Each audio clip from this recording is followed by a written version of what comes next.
बघा साम टीव्हीचे जम्मूतले प्रतिनिधी जावेद माझी यांनी सध्या जम्मू काश्मीरमधली परिस्थिती काय आहे ते सगळं अगदी सविस्तरपणे सांगितलेलं आहे. पाकिस्तानकडून ड्रोन हल्ले सुरूच आहे, अनेक ठिकाणी ब्लॅकआउट झालेला आहे. दरम्यान आपण बघतो की गुजरातच्या कच्छजवळ देखील 10 ते 12 ड्रोन दिसलेत, मात्र भारतीय सैन्याकडून जोरदार प्रत्युत्तर देण्यात आलेले आहे. राजौरीमध्ये देखील पाकिस्तानकडून गोळीबार सुरू आहे. राजौरी ड्रोन हल्ल्यानंतर गोळीबार झालेला आहे. जम्मूत भारतीय सैन्यानं पाकचे ड्रोन पाडलेले आहेत. सलग दुसऱ्या दिवशी पाकिस्तानकडून भारतावर ड्रोनद्वारे हल्ला करण्याचा प्रयत्न झालेला आहे. पोखरणमध्ये देखील पाकचा ड्रोन हल्ला भारतानं हाडून पाडलेला आहे. जम्मूच्या राजौरीत देखील पाकिस्तानकडून गोळीबार झालेला आहे.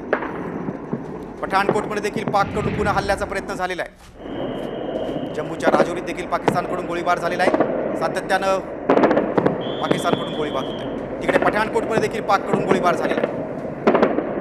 जम्मू सांबा पठाणकोटमध्ये पाककडून ड्रोन हल्ला झालेला आहे. सलग दुसऱ्या दिवशी पंजाबच्या काही भागांमध्ये, राजस्थानच्या काही भागात पाकिस्ताननं ड्रोनद्वारे हल्ला केलेला आहे.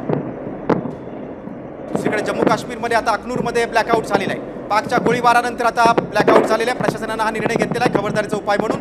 तिकडे फिरोजपुरा भागात देखील ब्लॅकआउट झालेला आहे. जम्मू काश्मीरमध्ये ड्रोन हल्ले होत आहेत, मात्र हे सगळे हल्ले भारतीय लष्कर परतून लावत आहेत. भारताची एअर डिफेन्स जी सिस्टीम आहे ती कमालीची इफेक्टिव्ह आहे. पाकचे सगळे हल्ले आपण आत्तापर्यंतचे परतून लावलेले आहेत. दरम्यान आता फिरोजपुरा भागात देखील ब्लॅकआउट झालेला आहे. जम्मू काश्मीरमध्ये ड्रोन हल्ले होत आहेत, मात्र हे सगळे हल्ले भारतानं परतून लावले. दुसरीकडे फिरोजपूर पठाणकोट सीमेवर क्षेपणास्त्र हल्ल्याचा पाकचा प्रयत्न आहे. पाकनं जैसलमेरच्या दिशेने देखील 4 ड्रोन टाकले, मात्र ते सगळे हल्ले भारतानं निष्क्रिय केले. भारतीय सैन्यानं पाकचे ड्रोन पाडलेले आहे. 4 ड्रोन पाडल्याची माहिती आता समोर आलेली आहे.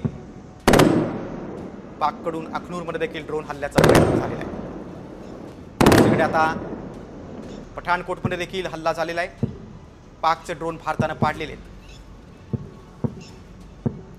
पठाणकोट आणि उधमपूर हे निशाण्यावर होतं भारताच्या एअर डिफेन्स सिस्टीमनी.